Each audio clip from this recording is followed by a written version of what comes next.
Егер енесі келінін жақсы көрсе, оның қызды болғаны, ал егер жек көрсе, онда ұлынан айырылғаны.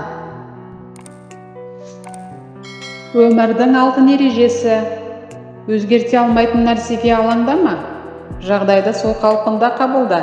Өйткені біз ауа райын өзгертуге тырыспаймыз, жай ғана ауа райына сәйкес киінеміз. Өмірде әр адамның екі ағашы бар. Бірі бақыт ағашы, екіншісі қайғы ағашы. Қай ағашты суарсаң, сондай жемісті жейсің. Күйеуі әйелінің бойынан кемшілік іздесе, әйелінің бойындағы жақсы қасиетті көретін басқа адам табылар.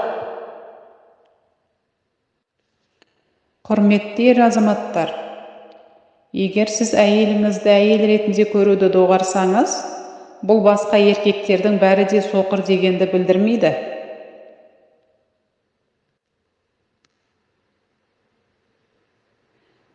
Өзін өзі сыйлайтын әйелді тек бір ғана еркек себе алады. Ол баласы, оның өзінде ол оның құрсағында жатқанында ғана. Адамға сену үшін көп уақыт керек, ал одан көңілін қалдыру үшін бір сәт қана жеткілікті. Өзінің әлсіздігін мойындау арқылы адам күшті болады. 4 нәрсе қайтарылмайды: лақтырылған тас, айтылған сөз, жіберіп алған мүмкіндік және өткен уақыт. Біреуге бере алатын ең құнды сыйлық бұл сіздің уақытыңыз. Өйткені сіз ешқашан қайтара алмайтын нәрсені бересіз. Егер сіз әлемді өзгерту мүмкін емес деп санасаңыз, бұл тек сіз оны өзгертетіндердің бірі емес екендігіңізді білдіреді.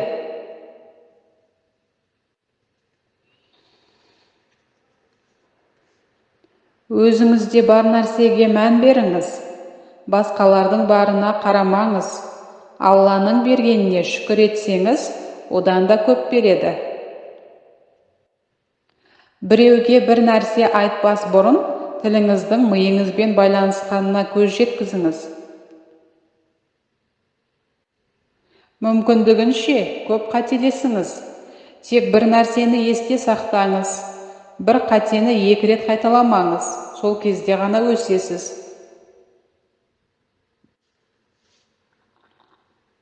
Кілтсіз ешкім құлып жасамайды, сол сияқты өмір шешімі жоқ проблема бермейді.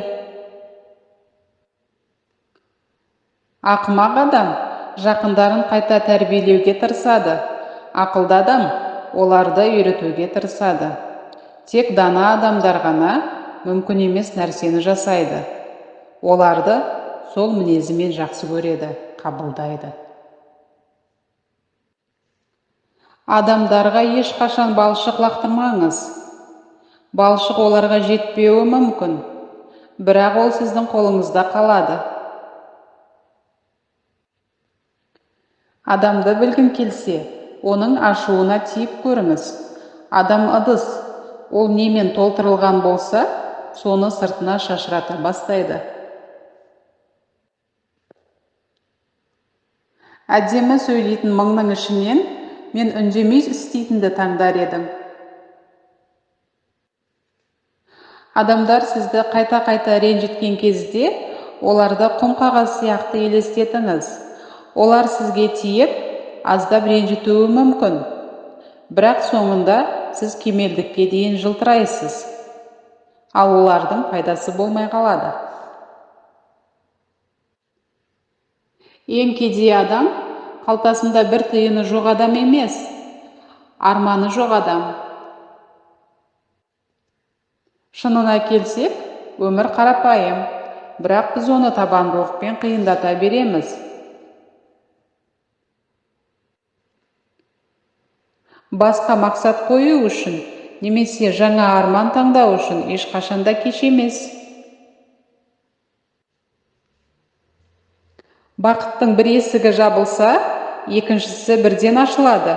Бірақ біріншісіне ұзақ қарайтынымыз сонша, екіншісін байқамаймыз. Мен өмір туралы білгенімнің бәрін екі сөзбен қорытындылай аламын. Ол жалғасады. Түбінде бәрі жақсы болады. Әлі жақсы болмаса, яғни ол әлі біткен жоқ.